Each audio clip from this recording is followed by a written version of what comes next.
Well, hi, Eagle. Thank you so much for helping me with my project. It's a pleasure. Could you introduce yourself to us? My name is Eagle, just like the bird, Sarmont. I'm a retired aerospace engineer. My passion in life is getting a spacefaring civilization built. And as an aerospace engineer, can you talk about some of the things you worked on? Oh, goodness.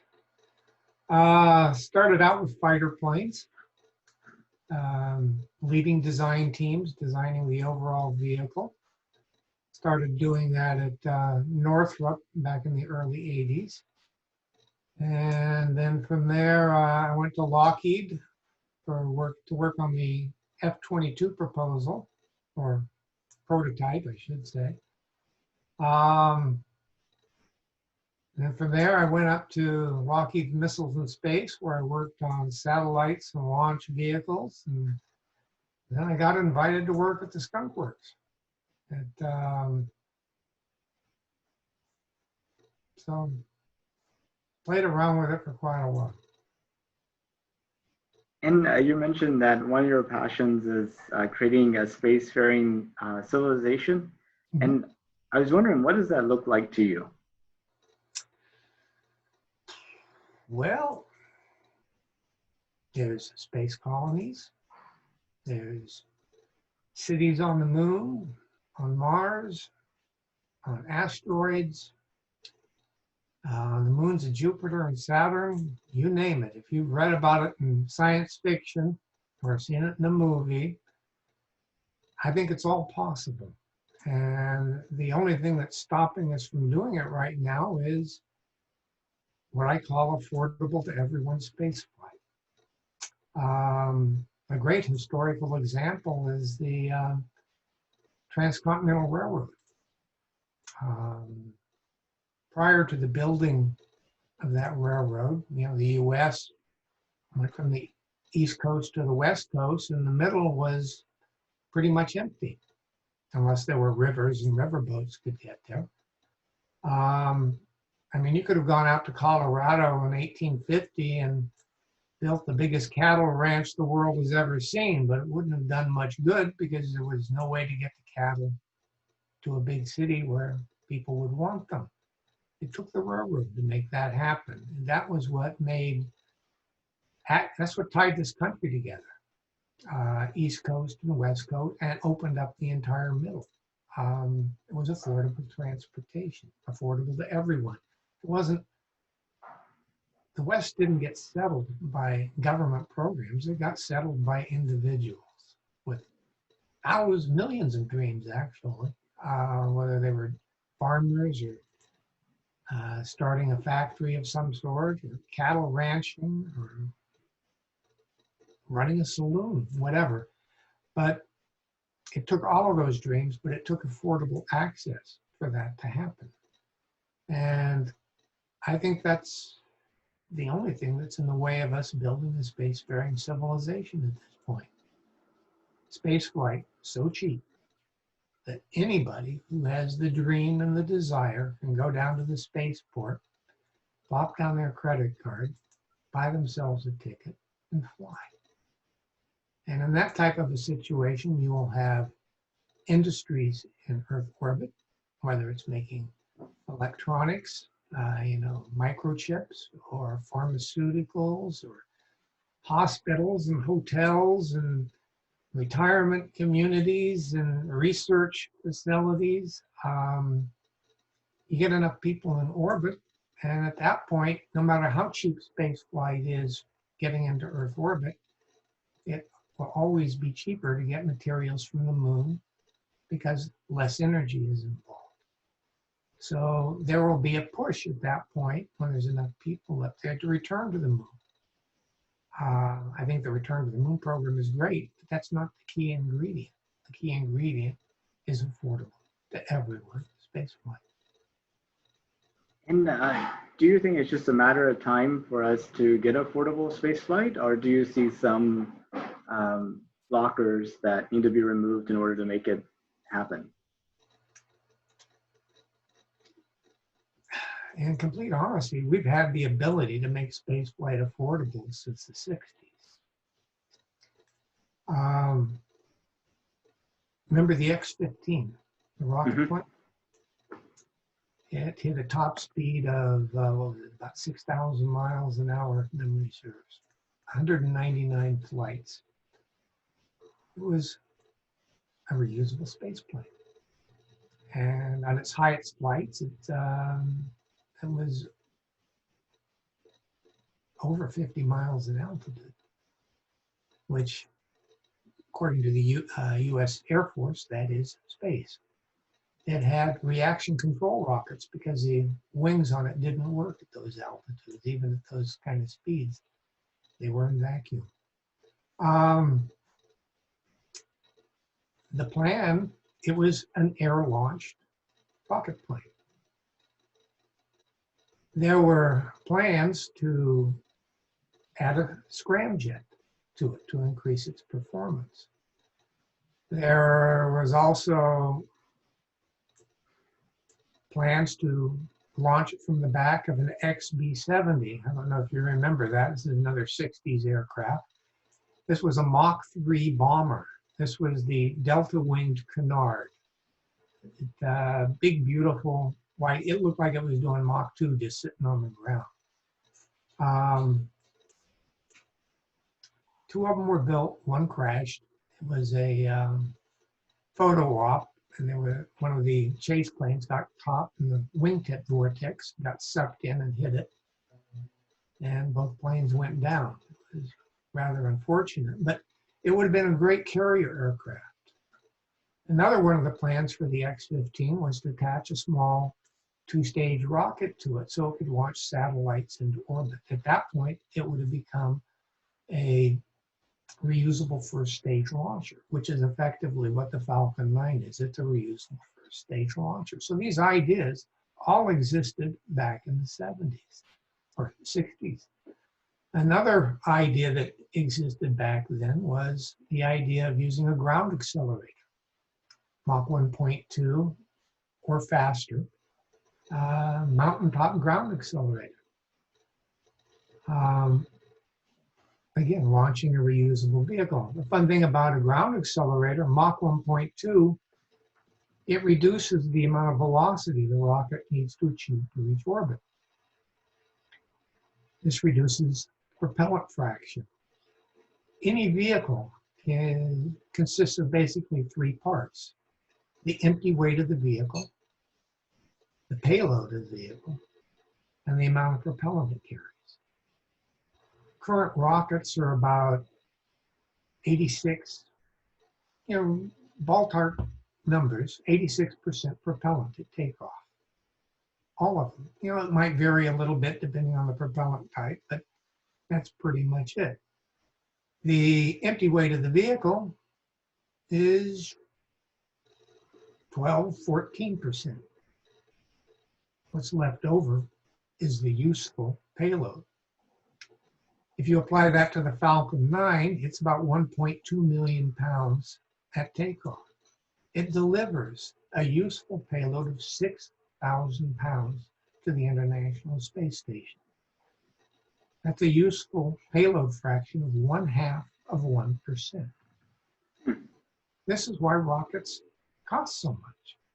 Even making them reusable, which is a big, big help, in reducing the cost, it still doesn't bring it down to being affordable to everyone. With something like an air launch or a ground accelerator, if you just reduce the propellant fraction 2, 3, or 4%, say, for example, use 4%. It was 0.5% now, and now it's 4%. You've just increased it by a factor of 8. So it's dollars per pound to orbit. Same size launch vehicle carrying 8 times as much useful payload. Your dollars per pound just went down to 1/8 of what it was before. Is this making sense? It is, yeah. And okay. Then you add reusability into that, and it starts getting affordable. The more you reduce the velocity getting up there, the more the propellant fraction goes down, the higher the payload fraction goes down.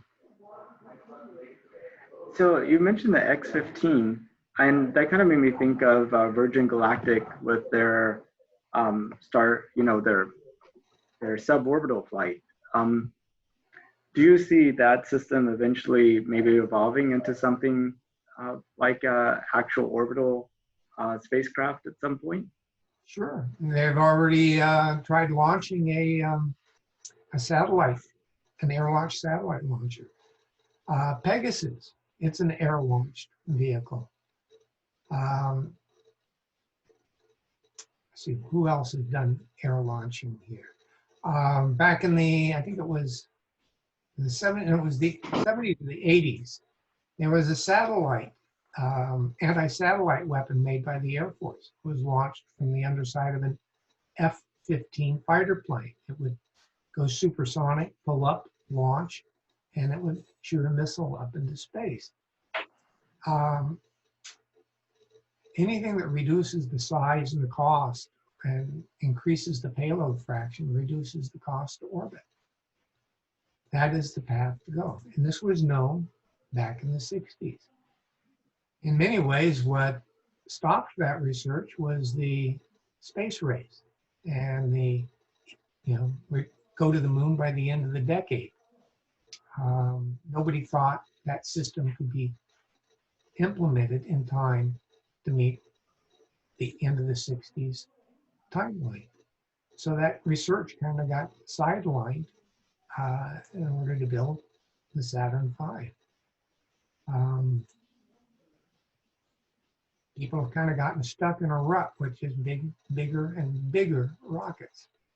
We need to be smarter about it. Ground accelerators, air launching, they both work very well. The faster you go with either one, you do a Mach, remember the Concorde airplane? Mm-hmm. Mach 2.2. Now that would be a really fantastic air launch platform. The B-58 Hustler, that was another bomber. It was a Mach 2 bomber, Mach 2.2. The reason for Mach 2.2 was that's the fastest you can go and build it out of aluminum and not have it melt. If you want to go faster, then you have to go to more exotic materials, which is what the B-70 was, and the SR-71. Another way to really reduce the speed is what I call a non-rotating skyhook. This is a miniature space elevator that can be built with existing materials. And what it does, it reduces, it's the center of gravity of the skyhook that is in orbit. The lower end of the skyhook is hanging down. It is moving at less than orbital velocity. The upper end of the cable is moving at faster than orbital velocity for its altitude. So now with the skyhook, you can send a spacecraft up on a suborbital trajectory to meet up with the lower end of the cable. This also reduces the velocity. So these are all a variety of ways that you can reduce the required velocity the rocket has to achieve. I've always wondered about the skyhook concept because when the center of, you have to accelerate that mass up to orbital velocity. And, even after it gets attached to the skyhook, it's going to drag the skyhook. Pull it down a little bit, yeah. So there has to be something that reaccelerates it. Yep. Yeah, you put an ion propulsion system on the middle of the skyhook. So when the suborbital spacecraft attaches to the bottom of the cable, it pulls the orbit down a little bit. So that you turn on the ion propulsion system. The space station is just up there going around in circles. Mm-hmm. Well, the skyhook is going to be like a space station with a rope hanging down from it. Okay, so the ion propulsion system, it's low thrust, it's very high specific impulse, so it doesn't use very much propellant. it just gradually raises the orbital altitude back up. Okay. When the spacecraft leaves, when it drops off the bottom, it puts a lot of that energy back into the skyhook. So that lets it go back to a higher orbit also. But to the degree that it leaves any payload behind, that pulls the whole system down, and that's what you use the ion propulsion system for. So the space station becomes like a reusable upper stage for the rocket. Can that make sense? And is there any ongoing research into these areas now? People have been studying tethers, the idea of using tethers in space since the 80s. There have been a number of tether flight experiments.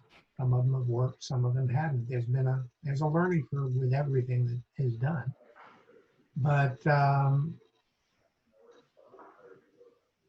so the potential is known, it exists. Again,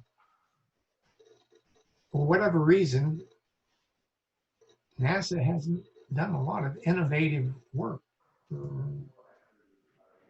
the last 50 years. I mean, think about it. We did the space program.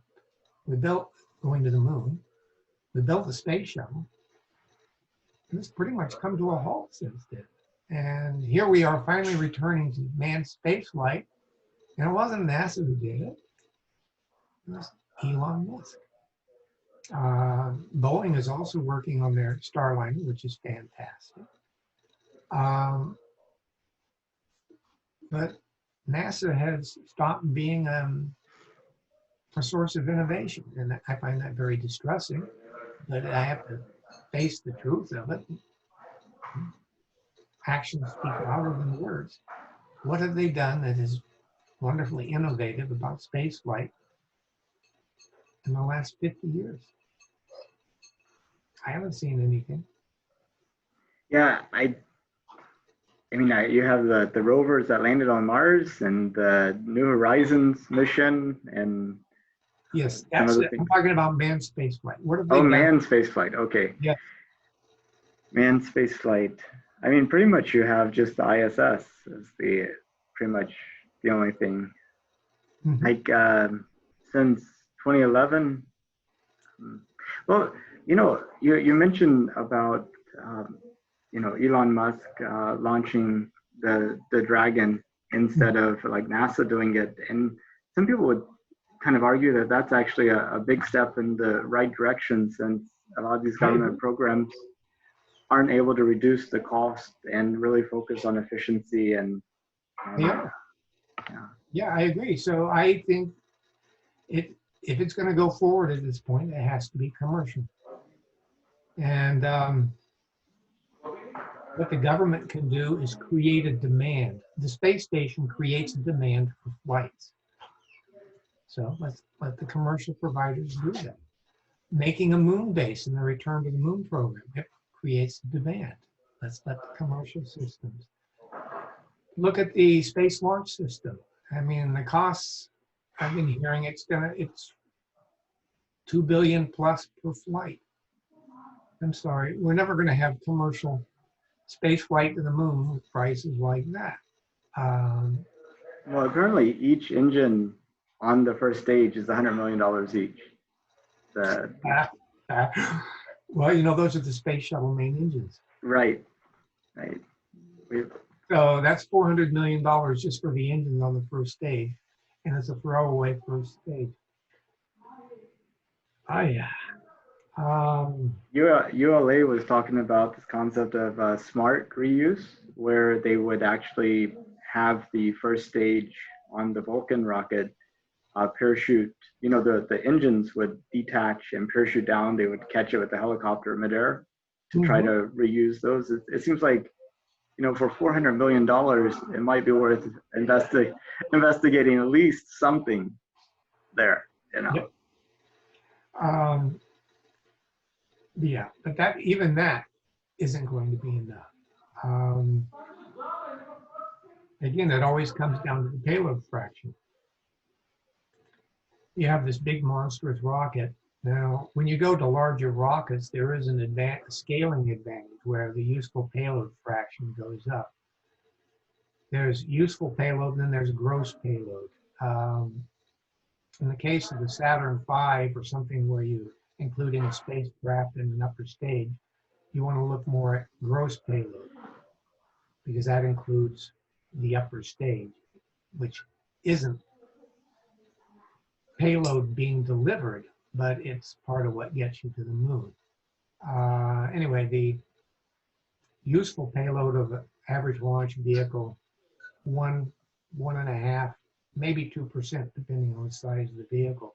If you go really large, like the Saturn V, you can get the gross payload up to about 4%. But that's kind of the upper limit of what you can do.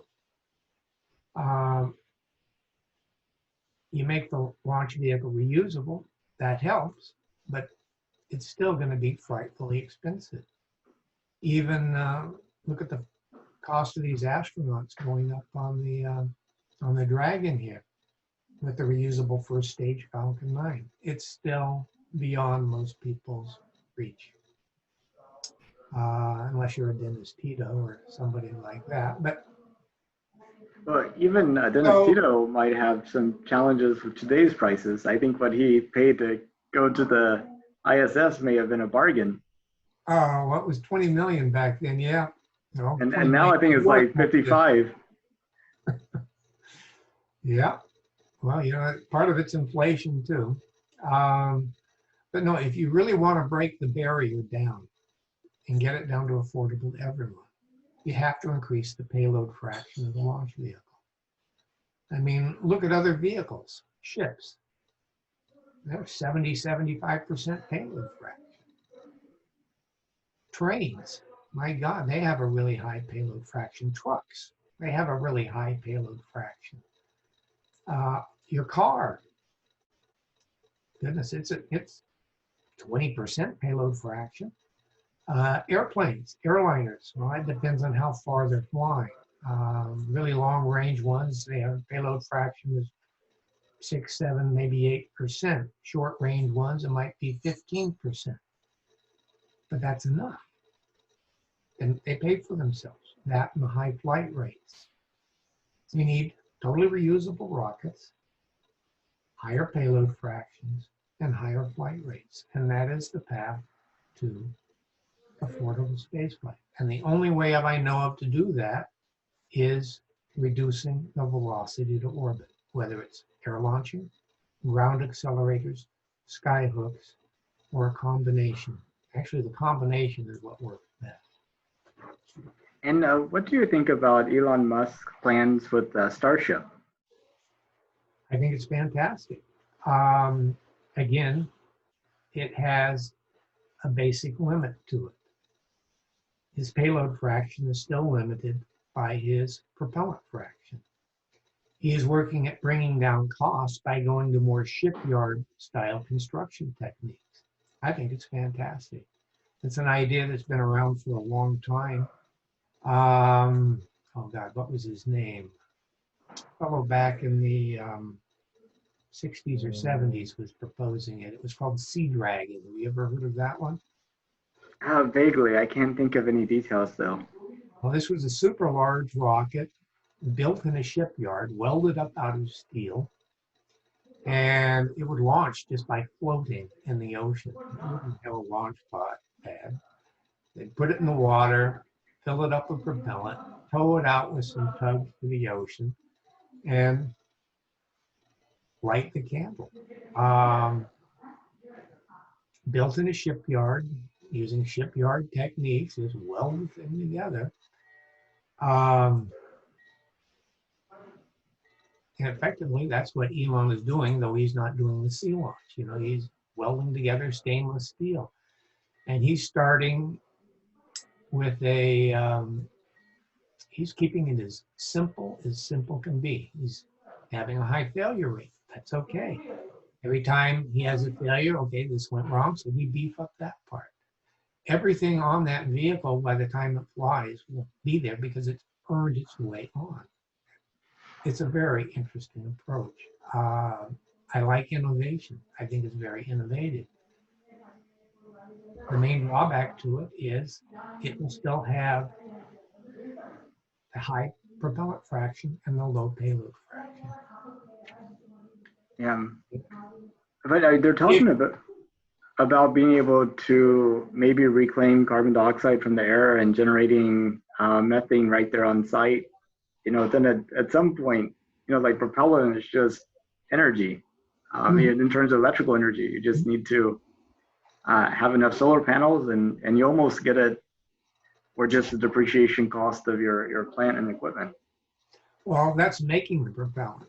Yeah, the propellant is probably the cheapest part as far as actual cost. It's what it does to the size of the vehicle and how it keeps the payload fraction small. If you want to, like I said, the Falcon 9, 0.5% is what's delivered to the International Space Station. I mean, that's the payload. That's why they call it the payload. It's what's paying the freight. That's a big, expensive rocket. Even though the first stage is recovered, you want a bigger payload, the rocket has to get bigger. You want to carry 12,000 pounds? Well, now it becomes a 2.4 million pound launch weight rocket. Of course, Elon is talking about scaling up to those figures, having the Starship being able to do 3 flights a day, having a factory that could produce 2 of them a week, to do a megaton to orbit a year. It's just like, yeah, getting the flight rate up is crucial. I totally agree with that. Again, there will be a limit though on what he can do because of the propellant fraction.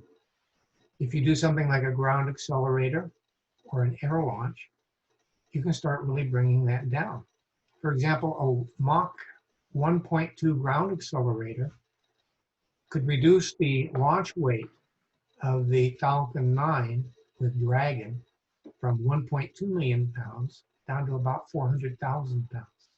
That's just that one single item. So it'd be the same spacecraft delivered to orbit, but instead of a 1.2 million pound launch vehicle, it's a 400,000 pound. so based upon what you've told me so far, it seems to me that the ideal launch system would be kind of some inclined track around the equator that actually accelerated the launch vehicle as fast as it could using energy coming from the ground, some type of essentially a rail gun, if you will. And then you have an air-breathing reaction engine type rocket using the air while you had it, and then use propellant after that, and then have it caught on the end by a skyhook. Mm-hmm. That would be, seems like the most optimized you could get in order to increase your propellant fraction. Yeah, if you want to, that to me would be the ultimate development of this one. It could be the ground accelerator on a mountain slope. It could be a Mach 2 air launch from underneath a Concorde or a B-58 style airplane.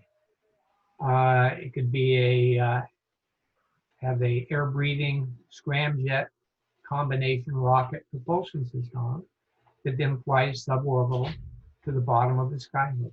Yeah, at that point you could have airliner-like operations to orbit at $20,000, possibly less per person to go to orbit. The part that I would need to understand more fully about maybe using something like a supersonic plane, like you're talking about, is could the plane still go supersonic if it had such a thing attached to it? If you take a look at a picture of a B-58, you'll notice it had this very large pod underneath it. Are you familiar at all with the B-58? I'm not. Oh, well, I wish I had a picture I could show you here somehow on this. I'll take a look. Okay. Yeah, just do a quick search on B-58. And if you can pull it up here on the screen. Okay, let me try that. Let's see. I need a picture. B58 images, Go to images. B58 and then go to images. and it's like the Hustler. Yeah, That, B58 Hustler. yeah. Oops. Bring this up. Okay. Yeah, it has. I don't know if this is. Um,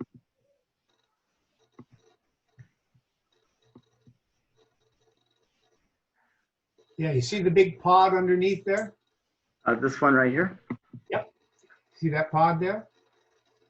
On the underside of the airplane. It doesn't show real well in this picture, but that pod is it was a combination propellant tank, and it also carried weapons in it.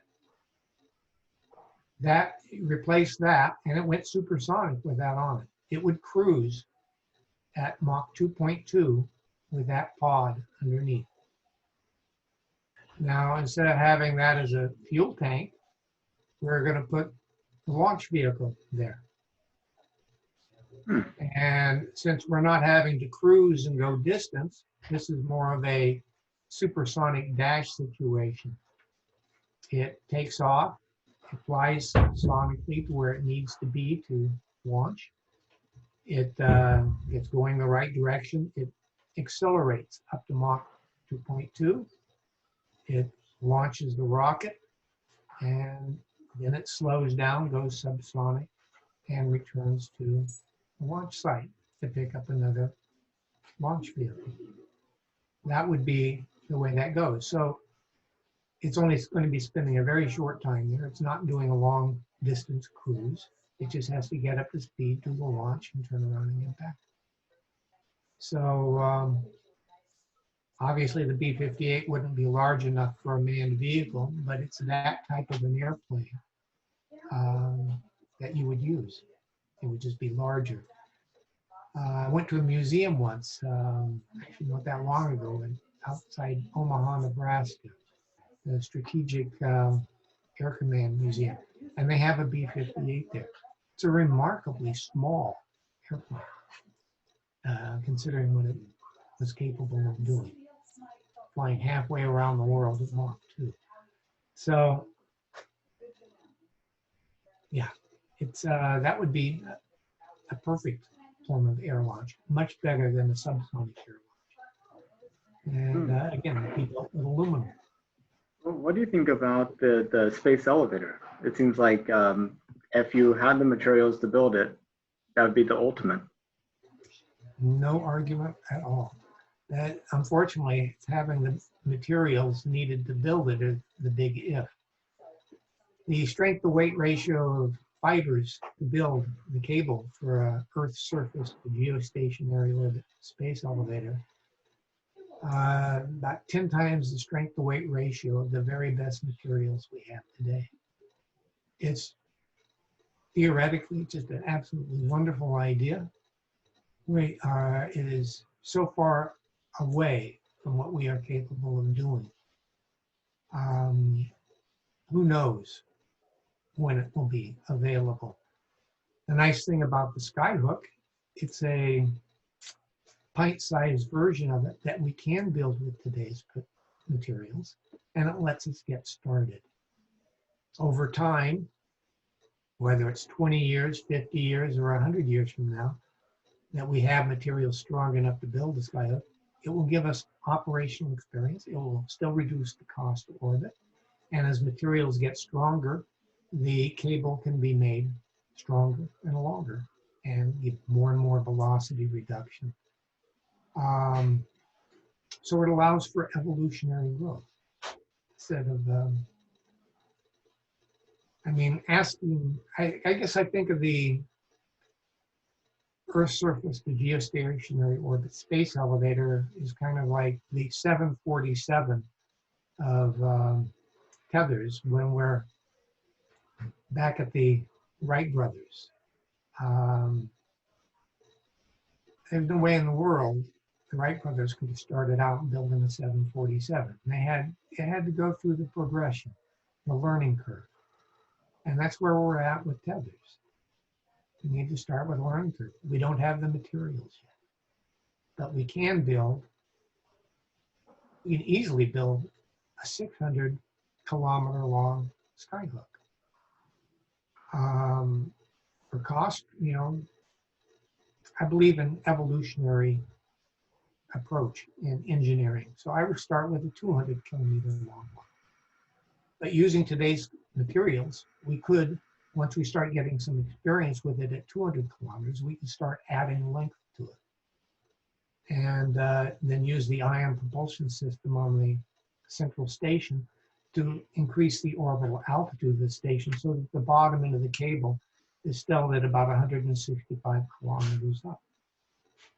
The longer the cable, the greater the velocity reduction, the less velocity the launch vehicle needs to have, the less propellant it has to have, the larger its payload fraction is, the lower the cost. It all adds up. So it gives us a way of starting to build a space elevator with what we have now. Also, with the accumulation of debris in orbit and these mega constellations of satellites to do communications, that are thousands and thousands of satellites, it seems to me it becomes even more difficult to have like skyhooks and things like that are occupying, larger sections of multiple orbits. I was wondering how you saw that unfolding. I think it's a choice people are going to have to make. The constellations will either have to be put in a higher orbit so that they are the really big constellations, like this one that Musk is putting up with thousands of satellites. That's gonna,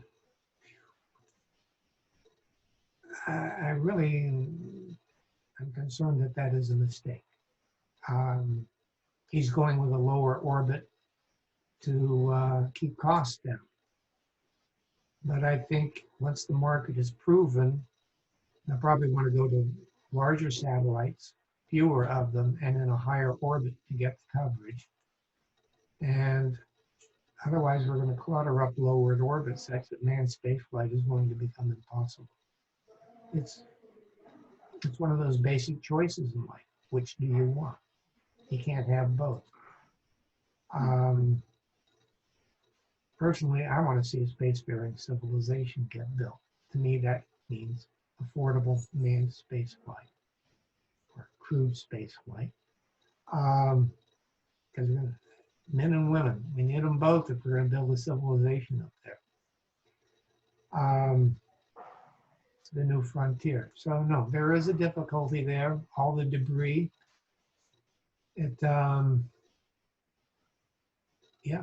There's issues that need to be resolved. But they aren't showstoppers. They're more management issues. That space is starting to get crowded. As big as it is, low Earth orbit is getting crowded.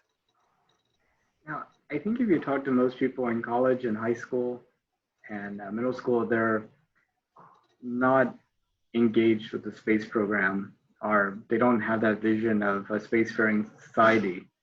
And in order to actually create one, we need for them to choose to invest in themselves and everything in that direction. What do you think we need to do to make that happen? Well, I think the lack of interest that is showing is in large part due to the lack of innovation over the last 50 years from NASA. I remember it was kind of at the start of the space shuttle program. NASA came out with a statement saying that science and technology were progressing so quickly that it was making planning almost impossible. They'd build a factory to make this or that, and the factory would be obsolete before it was finished because it's new technology. So they were deciding to go to a managed growth and innovation. Well, it pretty much came to a halt if you really take a look at it. I mean, the first commercially viable airliner, the Wright brothers, 1903. The early 30s was when the first commercially viable airliners came out. It only took 30 years. And then they just got better and better and better. Here it's been,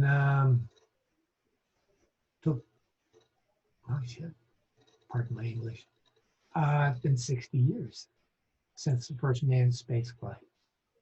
And it's only been in the last 15 years that we've started having reusable rockets.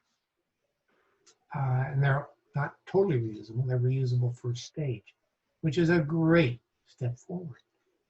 The reason they haven't gone to reusable second stage, by the way, is the added weight. To make that upper stage reusable, the payload goes away. Mm-hmm. Again, so it comes down to the high propellant fraction. We need more innovation. I mean, there's been talk about scramjets. They were wanting to do scramjet research with the X-15. They flew a dummy one on the bottom of it to do a shockwave impingement test on its last flight. Turned out that they couldn't do it. The shockwave impingement was causing hot spots on the airframe, and it almost melted the back end off the F-15. But nobody's done serious scramjet. You know, there was one or two test flights of a scramjet propulsion system here, launched on a Pegasus. Why haven't they kept going with that? Why haven't they built a manned airplane that, or more research? You know, we need more work in that area. Ground accelerators. I mean, Christ, the Germans were using ground accelerators to launch B-1 buzz bombs back in World War II. And to some extent, we use them on aircraft carriers, right? So that's another catapult. Yeah, we've been using. Now we use them on aircraft carriers. There was a science fiction novel, Robert Heinlein, The Man Who Sold the Moon. Did you ever read that one? Oh, yes, yes. He had a ground accelerator in there to reduce the cost of getting into orbit. I mean, and that was published, what, 1949, if memory serves? So, and it's even amazing that H.G. Wells, you know, I mean, the Martians came here by being shot out of a big gun. I mean, that's before. No, that's right. H.G. Wells is cannon for going into space. That's a ground accelerator. The ideas have been there, but where is the innovation? Where are the, you know, the whole point of, in my mind, of NASA was to do the high risk testing that was too far out there for business to take on. You know, business, they need to know something that is proven. It took the government funding the building of the first Transcontinental Railroad.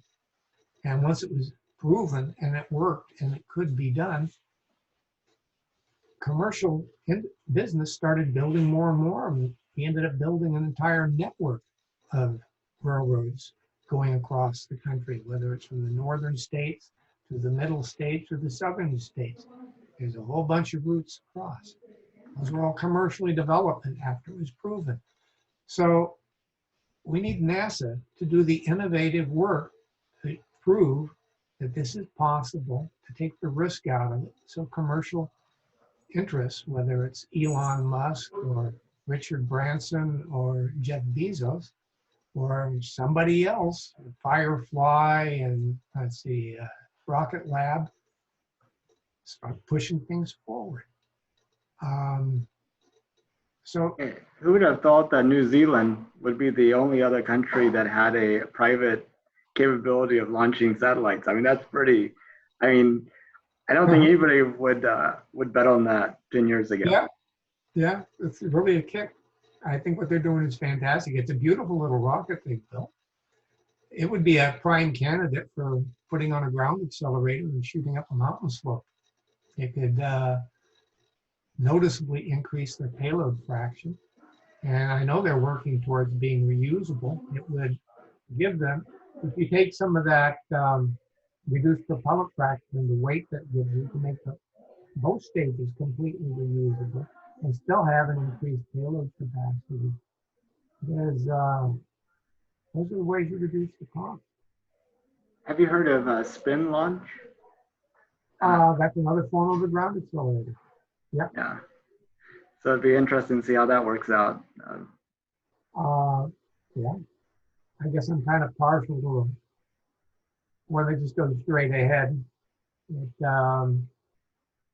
You know, there have been so many proposals for ground accelerators. Some of them want to build them underground using a tube bore to build a tunnel. It'll go through a mountain and come out the top. But I think a real simple way is just railroad track. Put railroad track up the side of the mountain. You could have another track going down the other side. A lot of people want to use electromagnetic linear accelerator to accelerate it. You don't need to. On the track going down the other side, you put up a whole bunch of box cars up to the top. Fill those box cars up with scrap steel, so they're good and heavy. Okay. Put a pulley system on the back of it so that as they're accelerating down the slope there, you get multiple times, whatever rate of acceleration they are going down the slope, you get multiples of that. So you can launch your rocket at a 2 or 3 G acceleration on your ground accelerator up the mountain slope up the other side. So the rocket shoots off, the rail cars get to a flat part and they slow down. And then you just hook a train engine onto them, push them back to the top of the mountain and get ready for another flight. I mean, it doesn't have to be high tech. Just wondering what the maximum speed is of those cars traveling down the other side. Well, even if you go 150 miles an hour, say that's their top speed, because you have the pulley system on it, you can still have the rocket being accelerated to Mach 1.2. So if the rail cars are accelerating going down the slope at even only 1/10 of a G, then if you put a 10-to-1 reduction on it, you would have the rocket accelerating at 1 G. Okay? If you put a 20-to-1 reduction on it, then you're going to have the rocket accelerating at 2 Gs up the other side. You getting what I'm saying? Mm-hmm. That makes sense. So, and obviously, if you're doing a 10-to-1 reduction, then obviously the amount of weight of box cars needs to be substantially more than well, if you're only going for 1 G acceleration, then you would need 10 times the weight, and you have a 10-to-1 reduction, then you would need about, well, you'd need a lot of box cars. But you get what I'm saying. You have to multiply both the weight and the number of pulleys to get the acceleration up, and the weight goes up correspondingly. A couple of years ago, I helped a young lady, high school student. She's really into rockets, and I helped her build a vertical ground accelerator. She named it VALT, for Vertical Accelerator Launch Tower. And we used a drop weight and a pulley system. And it was accelerating model rockets at 16 Gs. So what was it, about a 30-foot tall tower. And it was going a little over, the rocket was going a little over 100 miles an hour when it left the top of the tower. And it had a little accelerometer and a timer on it, so that once the acceleration stopped, it would start a timer, and then it would ignite the rocket motor and keep going. And just that little 100-mile-per-hour ground accelerator, vertical ground accelerator, doubled the altitude that her rockets were getting compared to if they flew on a standard launch. How high do they go without the rocket engine? Okay, without the launch tower, they were getting about 500 feet. And with the tower, we were getting over 1,000. And with only the tower, not actually launching, not actually firing the engine? Just without the tower, 500 feet. With the tower, 1,000. Right. But that 1,000 was the tower accelerating it and then the engine starting up afterwards. Yep. I was curious if the engine did not start, how high could it have gone? I haven't a clue. Okay. I just wondering if it was additive or if there was a factor involved. Like if the tower was able to get it up to 500 feet and then the engine took off to take it the other 500 feet versus something else. It's just kind of curious. I'm trying to remember here. Without the launch tower, I think the rocket was getting up to about 90 miles an hour. I mean, these are just little toy model rockets that you can get at a hobby store. Memory serves, they were getting up to about 90 miles an hour with the little solid propellant rocket motor. With the launch tower, which was boosting it up to about 100 miles an hour, we were getting 170, 180 miles an hour out of the rocket after the motor fired. So that was its peak speed. Again, with rockets, it all comes down to speed. So I mean, it's amazing. If you look at the Saturn V, even before it like cleared the launch tower, how much fuel had already been consumed. And by doing your acceleration, you're going to save all of that. When you look at a video of a Falcon 9 launch, you know how up in the corner they'll show the velocity and the time as it goes along. Mm-hmm. Well, it's pretty easy to use those numbers and you know the specific impulse engine. Anyway, it's pretty easy. You know what the fuel consumption rate is. And that, you know, you have time and you have velocity. Well, it turns out the Falcon 9 uses 1/2 of the propellant in the first stage, just getting up to 1,000 miles an hour. Think about that. That's half of the propellant, half of the weight of the first stage almost is used getting up to that first 1,000 miles an hour. So if you have a Mach 1.2 ground accelerator, that's what it's letting you take off. I'm just wondering, you know, they create like a ground accelerator just to take a Falcon 9. You know how much you could change the fraction by it, kind of. Well, again, you could reduce the takeoff weight from about 1.2 million pounds down to about 400,000 pounds, 1/3 the size, with that change alone. And then maybe you can make have enough weight left over to make the second stage reusable, and then you have a completely reusable system. Yep. That's awesome. So if it was safe and affordable, would you have any interest in you personally going into space? Oh God, yes. Go in a heartbeat. Are you kidding? I think a hotel in space, go up, spend a week, experience zero-G.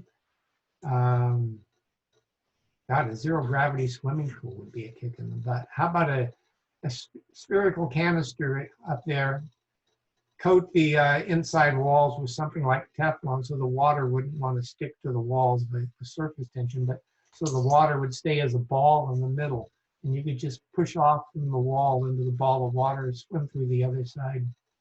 I think it would be fun. With some scuba gear, maybe. Well, I don't think it's going to be that big of a, you hold your breath. You'd be able to swim through the water if you got stopped. So it's not like you'd be stuck there and drowned. But I think the view, just sitting up there, having a nice meal, watching the view. Everybody's seen the videos of the Earth moving by underneath from the International Space Station. I think it would be fantastic. I think the most exciting part of all, though, would be knowing that you could get on a spacecraft and head to the moon, too, if you wanted to. 3-day trip to the moon. How about going for a spacewalk? Getting outside in a spacesuit and just floating in the stars. And wouldn't that be a kick in the pants?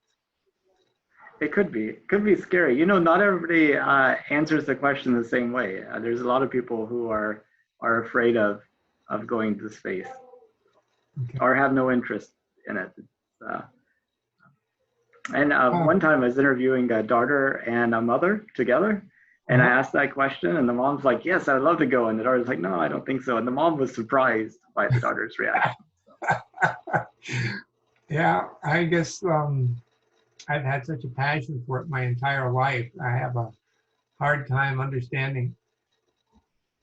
I mean, I used to build airplanes, home-built airplanes in my garage, and design them, build them, test fly them. It was a lot of fun. It really was. Skydiving, a lot of fun. Oh, there's that business that sprung up where you, it's a wind tunnel where you go High fly, that's it, thank you. That's a lot of fun too, and it takes all the risk out of it. Not to me, those are the things that are fun. And I remember back in the 60s when all the X-planes were being built and flown. I mean, everybody was excited about the latest flight of the X-15 or what new airplane was being built. I remember when the XB-70 made its first flights, or the B-58 Hustler made its first flights and then set its speed records. There was so much, and then there was growing up with the space program. There was so much excitement and all of that. And that has stopped. And I think NASA has really dropped the ball on that one. But that's my opinion. I'm sure some people will disagree. I love the robots on Mars and the missions to like Ceres and Vista. I mean, great stuff. But I want to see man in the loop too. And, I'd like to see pressurized rovers going on a cross-lunar journey, exploring the surface of the moon, lasting a couple of weeks. And did you know the moon is so much smaller that you could land a pressurized rover on the lunar equator, and if you averaged just 5, maybe 6 miles an hour, you could reach the South Pole or the North Pole of the moon in 2 weeks. So you'd have the 2-week-long lunar day, and you could do it in a solar-powered pressurized rover. Wow. You only need 6 miles per hour. Yeah. So you'd have plenty of time to stop, check things out, get back in, and drive along at 10 miles an hour. And stop whenever you saw something of interest, pick up a rock sample. There has been a thing called lunar transient phenomena. They've been seen via telescopes for a long time. And there's one of the craters. Oh God, what's the name? I think it's is it Alphonse? Anyway, they have seen what appear to be fog coming out on the crater floor on a couple of occasions. One of the speculations has been that there are lava tubes with ice in them, that occasionally some of it gets warmed up enough that it comes out and creates a fog. So I think that would be a very interesting place to go exploring to see if there's another source of water besides the North or South Pole on the moon. Who knows what else you might find. Yeah, I mean, there's no reason why not. I mean, they would be permanently shadowed in there as well. Yep. Yeah, so I mean, hey, a nice big lava tube with a source of ice in it. What a great place to build a lunar city. Number one, you're underground, so you're shielded from the radiation. You have your own source of water right there. I think it'd be fantastic. But You need to figure out some way to stay warm during the lunar night. well, being underground, it moderates the temperatures. It's like underground homes here on the Earth. If you go only 5 or 6 feet underground, the soil temperature averages about 50 degrees year round. And it'll be the same way on the moon.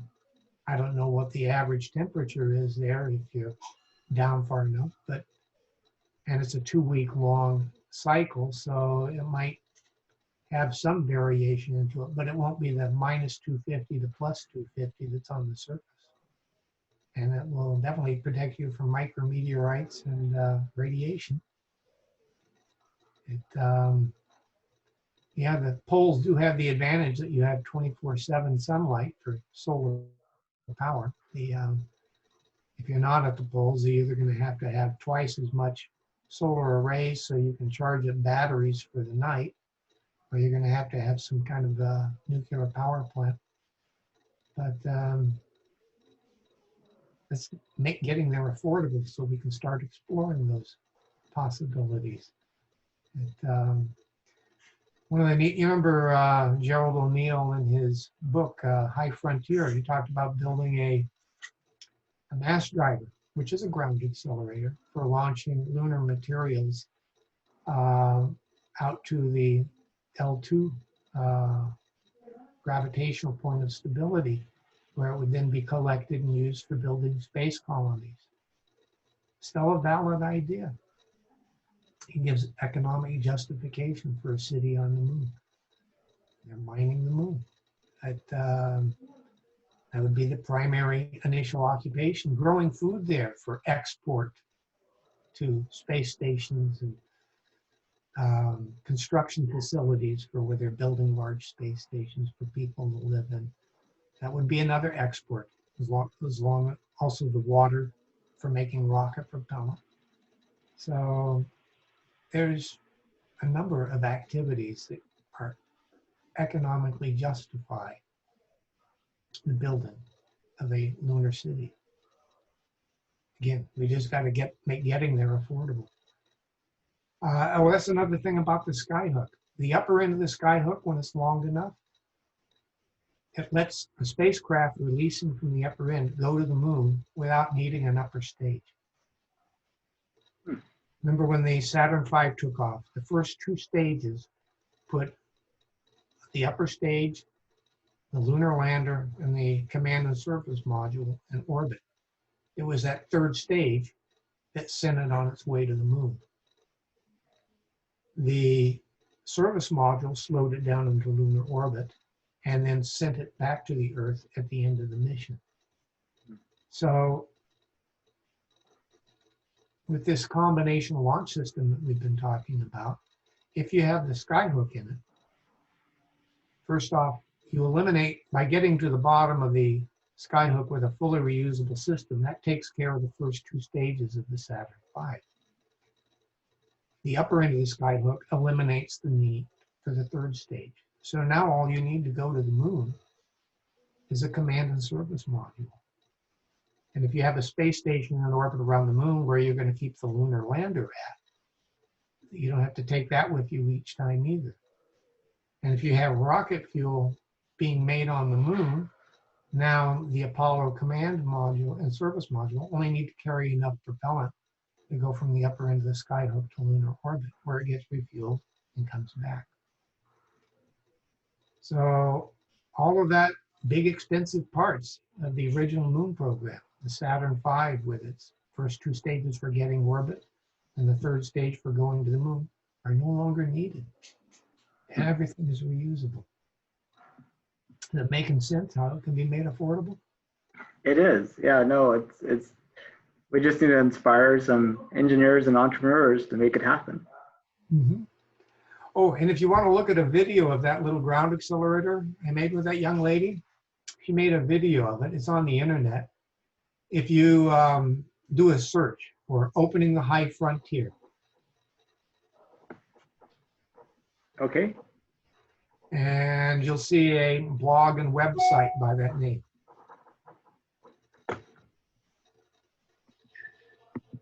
Okay. Call that up, put it on the screen. Let's see.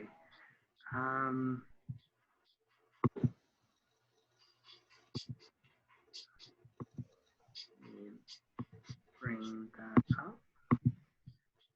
Share screen. Share. There we go. Okay. And Okay, go to the second one here. oops, second one.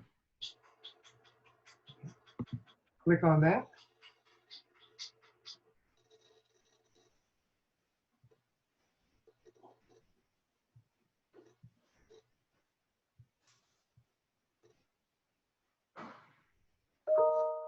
Okay.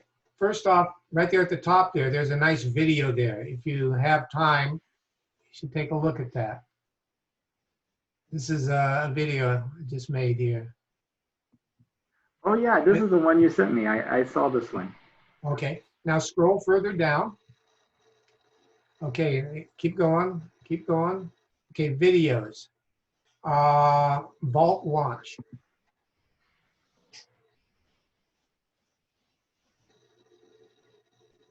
Oh, this is the actual launch tower. Okay. This is the launch tower. See, there's a little rocket there. And those are the drop weights there behind it. Oh, that's awesome. So you can see ground accelerators can be very, very simple. They don't have to be high tech. It adds a whole new purpose for having the tower right next to the vehicle. Very good. See, on that flight, we got 169 miles an hour. 942. And we had a little camera on board the rocket, and this is the footage from the camera.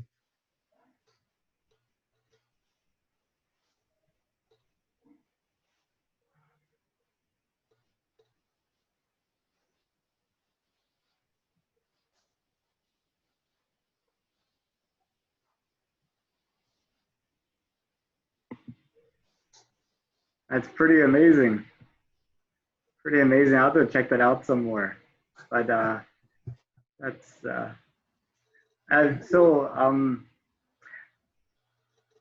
did she end up developing more in terms of launch technology, or? Oh yeah. She ended up getting a scholarship from the Gates Foundation for this. That is awesome. This is a second flight. It yeah, we'll went a little bit faster.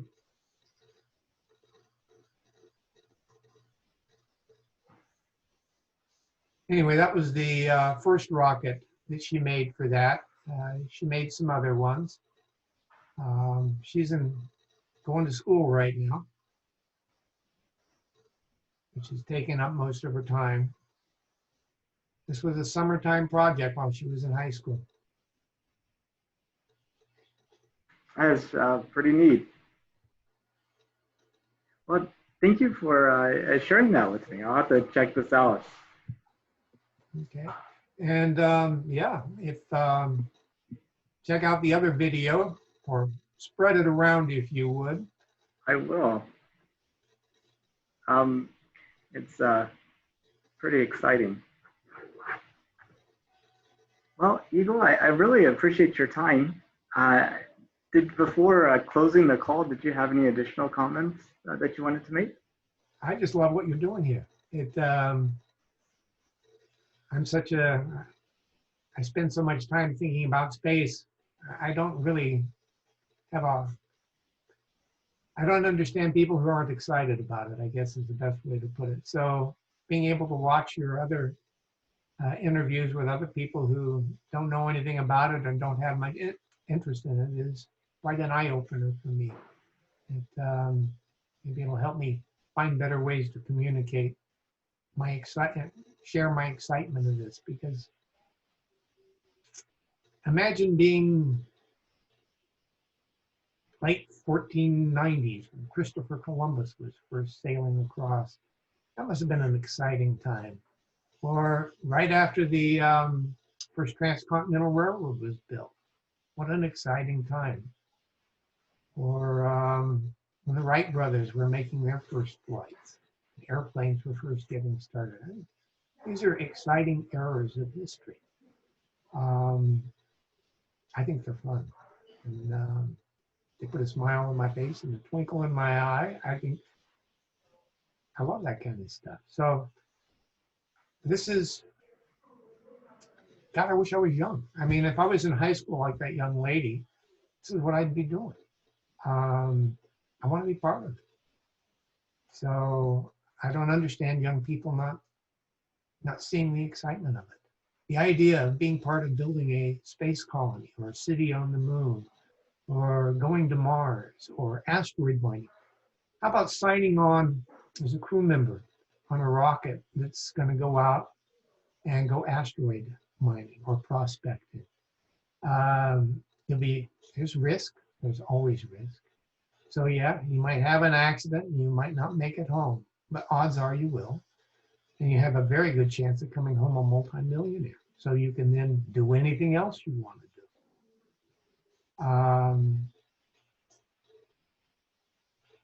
God, you remember the Transcontinental Railroad? You don't even have to go all the way to California. You could go to someplace out in the middle of Colorado, homestead a huge plot of land, and make yourself a giant cattle ranch.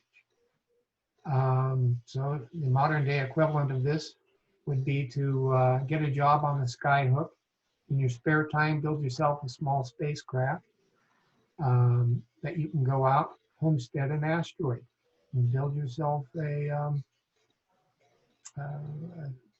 community out there in space. I think the potential exists we have 8 billion people on the planet now. How about a population of 100 billion people with 90+% of that living in space? I mean, with that many people out there, all the ideas and all the innovation that's going to be happening. I mean, talk about a giant leap forward in the human condition. And so much abundance in space that everybody lives very, very well. I think the potentials are just mind-boggling. So I don't understand people not being excited about I think that definitely is, Jeff Bezos talks about having 1 trillion people in the solar system. And if we had that, imagine how many Mozarts and Einsteins and Thomas Edisons we would have. There you go. That's it. But also, whenever you think about what moves us forward, usually it's a few key individuals. Like there's a few. It's almost like it's random. You have a certain people that make huge changes, and then you have large swaths of people that just seem to be, going along. And it almost seems like that. Back to your payload fraction concept about rockets. How could we apply that same concept to society and get more people kind of making those huge changes without having to scale up so much? You bring up a great question. And I have pondered that. How can you, I don't know. I wish I did. That's just as, for me, most of my life, when I grew up with the space program, I saw pretty quickly that if anything was going to happen with spaceflight, it needed to be made affordable. And I've spent most of my professional life looking for a way to make that possible. I think what you're asking there is a similar kind of question. How to get people more motivated. It's not just about having a job so you can pay your bills and raise a family, but it's what makes you excited. What really gets you motivated? What makes your eyes bug out and go, wow, I want to do that. I don't know. It's, I think part of it is the examples that are being set, but this is, I don't have any hard data. That's just kind of a gut feeling. Because I used to get so excited about, as I was telling you earlier, everything that was going on at NASA back in the 60s.